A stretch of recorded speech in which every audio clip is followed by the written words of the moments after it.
On the 5th anniversary of Startup India initiative, Prime Minister Narendra Modi launched 1,000 crore Startup India seed fund to support the budding entrepreneurs with an aim to make India Atmanirbhar. Now, the idea of this fund really is to provide initial capital to startups in the country. Let's find out from some of the entrepreneurs in the country about this particular seed fund and other kind of schemes that NDA government has announced over the last few years to improve the startup ecosystem in the country and what is really needed to help them become global giants, which is actually the dream of Modi government. I'm Hina Gambhir. This is India Revival Mission, and joining us on India Revival Mission on Times Network today is Ankush Singla, who is co-founder Coding Ninjas and Captain Coder. Pratham Khandelwal, who is co-founder Headfone. We have with us Rasik Pansare, co-founder and CMO Get My Parking, and Madhav Rajgarhia, who is director and CEO Neutral Fuels. Gentlemen, thank you very much, all of you, for joining us here on India Revival Mission. Let me begin this discussion with you, Rasik Pansare. It's quite an interesting startup that you own, that you have started. Firstly, how will you like to react to an initiative like this seed fund that has now been announced by Prime Minister Modi? How beneficial is this really going to be for startups like yours?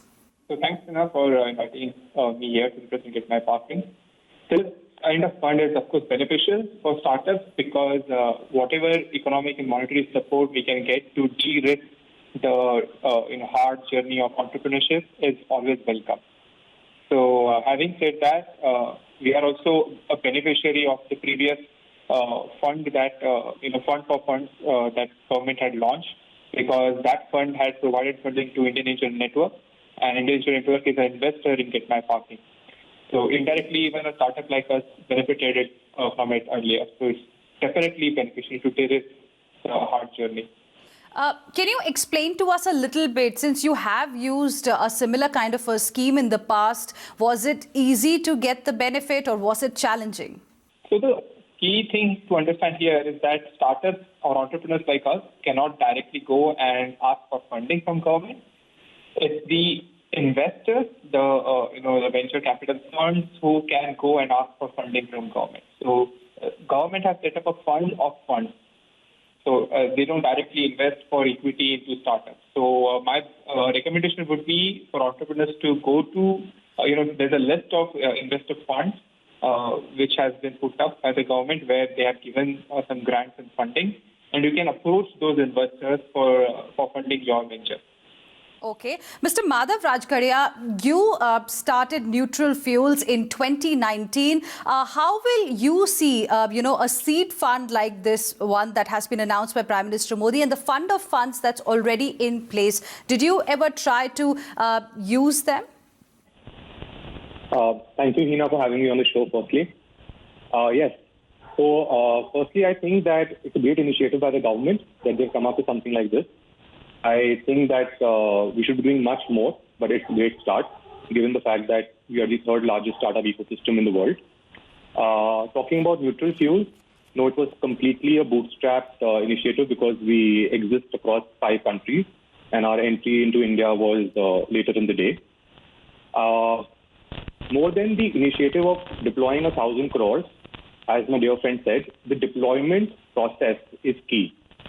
How the fund will reach the key beneficiaries, how easy will it be to access the fund, and how the government will monitor that it is reaching the right people and making the right effect is something that we will have to wait for it and see. Ankush Singla, what is your reaction to this, fund that has been announced, the fund of funds that's already in place for a startup like yours, which teaches people how to code? I mean, that has been the trend of 2020. So, we have been around for almost 5 years now. And so I can totally see, so luckily for us, we have been able to raise some funds from some of the investors. But I think the initial part of starting a business is the trickiest part. That's when most of the companies actually shut down as well. So I think it's very important that we have a very strong seed fund available in India, which is building up. But along with that, I think this initiative is going to be great as well. But as the other panelists also mentioned, I think more than like just the amount. I think what is important is like how exactly, what exactly will the entrepreneur have to do to basically get access to these funds, right? Because like whether somebody wants to invest in a startup or not, like so far, it's a very, very tricky process. Like if it clicks with the person or not, that's basically what it takes. Pratham Khandelwal, recently you received funding from a VC investor. Did you ever try to approach, these government-funded schemes, fund of funds, or maybe the new one that is now coming up? What is your point of view regarding these? Actually, we have we tried a lot in the initial days when we were raising angel or the seed funding, particularly not this point of time because of a pandemic situation. We were mainly relying on the incoming or over the emails. But this fund should be very useful, particularly for the scenarios when the startups are focusing for the very long-term innovation and the problems which are very particular to the India, because those startups may not attract foreign funds significantly, and so this fund which has been put up by the government can be very useful for the social, economic, and other issues which are very core to the India and the startups which are solving them. Those startups can be the huge beneficiaries of this fund. Okay. Rasik Pansare, now specifically talking about the startup that you're representing here, Get My Parking, you're trying to, solve the parking issues which everyone has across the country. Tell us a little bit about your journey and what will you say about the startup ecosystem that exists in our country? Because, the government has been putting a lot of focus on the startup, on improving the startup ecosystem. They are being seen as the backbone of new India. That is correct. So firstly, a little bit about us. Get My Parking is a 5-year-old startup. We are pioneers in the smart parking ecosystem. In fact, we are not just based in India, but we are operational in 17 countries with our largest markets in Europe and US. So what we have been doing is that we are digitizing the parking supply. And then becoming the bridge between the mobility industry and the parking industry. So we look at parking as a real estate. And the real estate is currently used for mobility providers, like, for your own personal car, when you want to park it there. But apart from that, you can also use that real estate for many other things. So we are using technology and IoT and deep integrations to not only bring the parking inventory online for people to discover where parking is available and pay for parking online, but also to consume other mobility services and also provide the same data and the capability to mobility companies like car manufacturers, shared mobility providers, car rental companies, as well as delivery and logistics companies who all need parking. So as long as anything moves from point A to point B, be it people, goods or services, they all need a rest place called parking. We are one country and startups today based in one city will be operational across the country, right, and making impact on ground level across states. So you really need to be able to avail all those benefits at the same time. Okay. So some kind of unification of policies need to be done. Interesting point of view there. Not a big policy that central government has brought in are only at central level.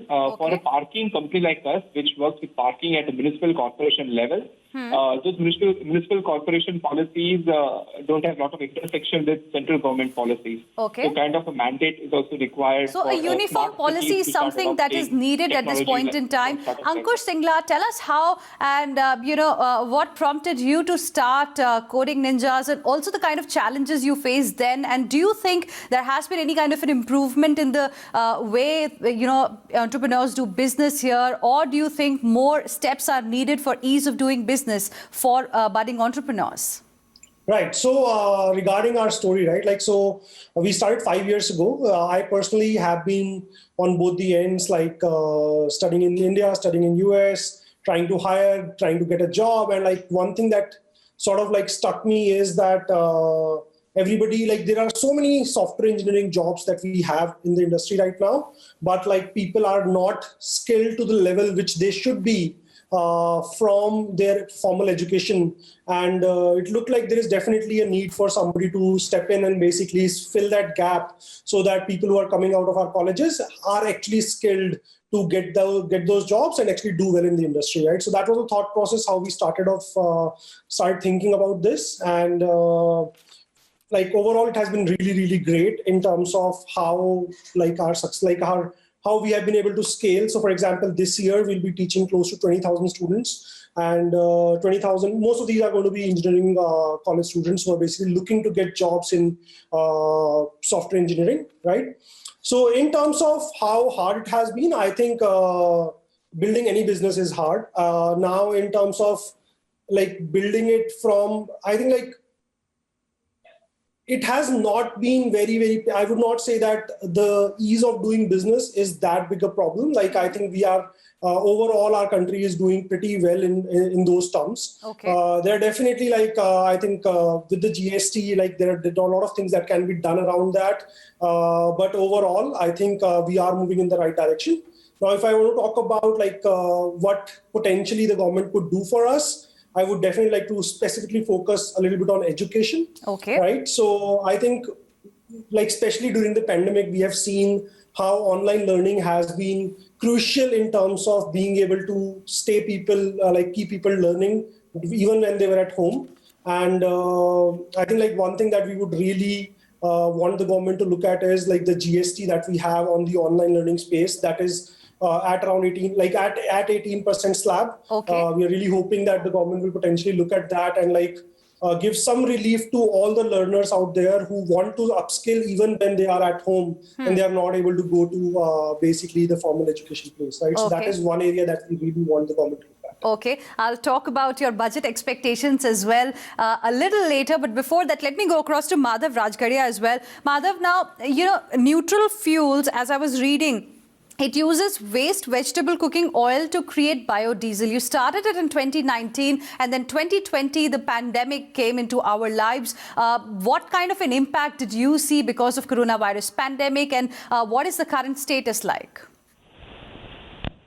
Right. So we started India in 2019, but the company Neutral Fuels has been doing this for the past 10 years across 4 different countries.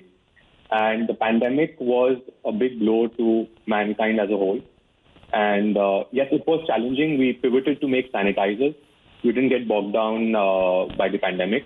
And we bounced right back into making biofuels from July onwards. And I would say that we're close to normal. I think the pandemic has been a very big wake-up call for the world. You can vaccinate against a disease like COVID-19, but you can't vaccinate against carbon footprint. And today, the biggest question is sustainability. What are we leaving for the future children, future generations? And it's my request, or it's my ask, that the government should focus on sustainability, with a much larger perspective.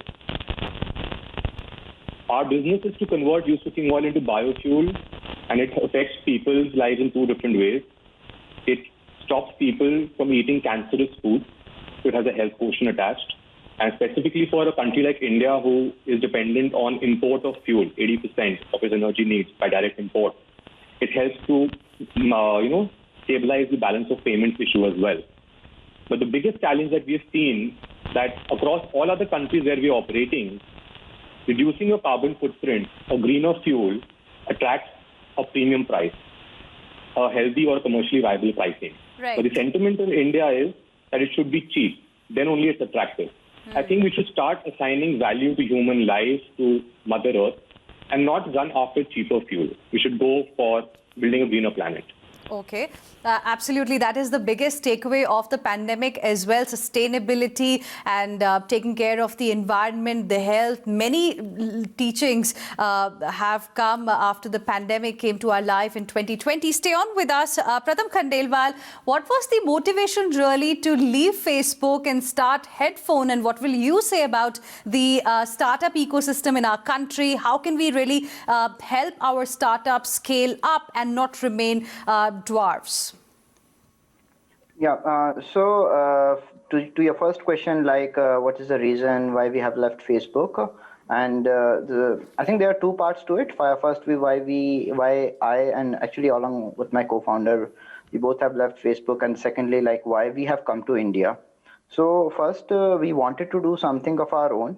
And that was even in the case when we joined Facebook. We wanted to learn a lot from Facebook. Then ultimate plan was to do something of our own. That is the first thing that we have left. Secondly, we have come back to India because over the time we realized that we are able to relate to the problems in India in a much better way than we could do in US. So that was the reason why we have come to India. We didn't have a very specific idea to work on. We had multiple ideas that we were figuring out, like which one is the biggest problem to solve with the team we had. And yeah, that's how we have started. About what we can do or in terms of improving the startup ecosystem, I believe if I compare to, as per my knowledge, if we compare our ecosystem with what I observed in the Silicon Valley, that as a system, as a startup, even entrepreneurs or investors, we have to take bets on some of the very original ideas. I think most of the ideas, the things are improving a lot, but most of the ideas are a little bit or completely derived from what we see in the developed countries. Okay. So we have to start taking bets, start working on the original ideas which can be core to the problems of India.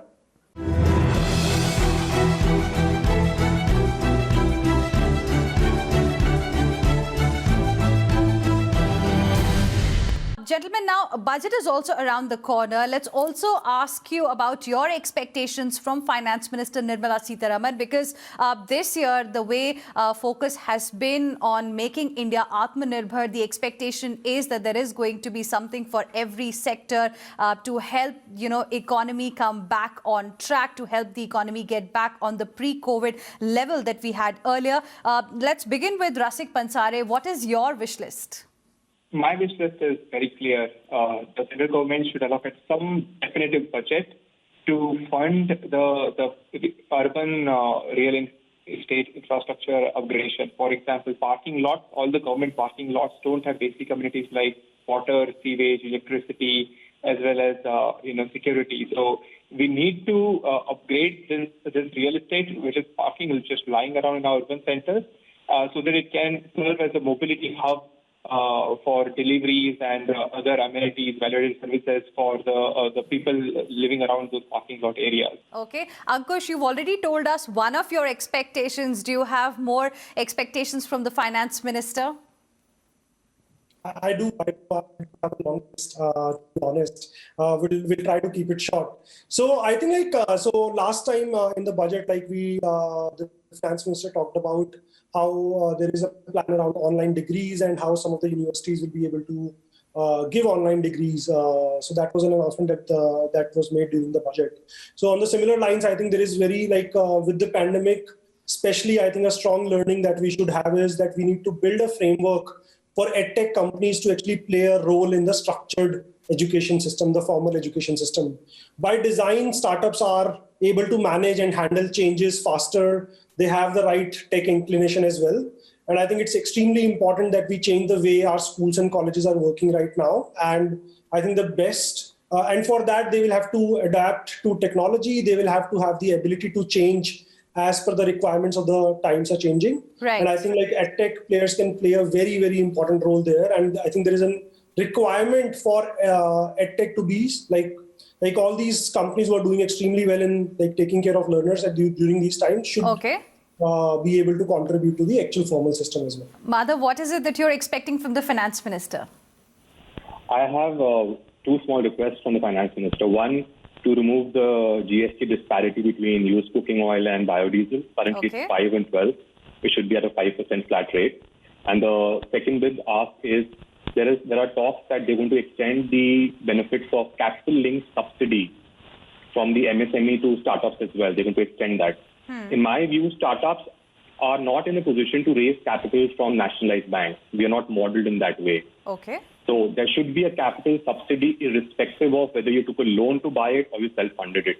Because in order to make clean fuel, I need to ensure that my process of manufacturing is also clean and carbon footprint neutral. And for that, I need high-tech equipment, which is a huge cost, and that should be subsidized. Okay. I give you the last word, Pratham. Yeah, so I have to ask, to request. One is like we are a very small team, so we are a social audio platform, and we have a team of only 9 members. And we have realized that once we raise funds and around the fundraising, and also like day-to-day around the day-to-day businesses, there are a lot of compliances that needs to be fulfilled. So I think it would be beneficial for all the startups to simplify the compliances. Like the things have been done, which are very good. Like during the pandemic, the very small change, like the board meetings can be conducted through the video conferencing. Right. This has simplified a lot, actually. Personally, I have to do a lot of these things, and if these simplification of these compliances can save my time, I think it would be good for particularly for my business, and similarly, I think for other businesses also, because this is a very common thing with all the businesses. So more measures Second probably thing, for ease of doing business. Gentlemen, thank you very much for joining us here on India Revival Mission on Times Network.